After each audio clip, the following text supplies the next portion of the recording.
Den großen Fahrradmarkt. Hier ist die Fahrradwerkstatt. Hier ist das.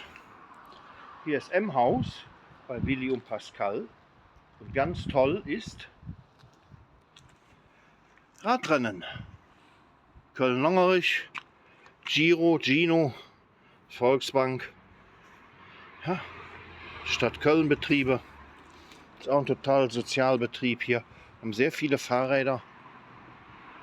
Ja, großes, ja, Möbellager, Kleidung. Die haben auch Rennradsachen schon mal. Trikots und sowas. Fahrradhelme also. Und da hängt eben jetzt im Zusammenhang mit Sport FM Pfingstmontag, der 9. Juni, das Radrennen. Köln-Longerich. Köller Alav.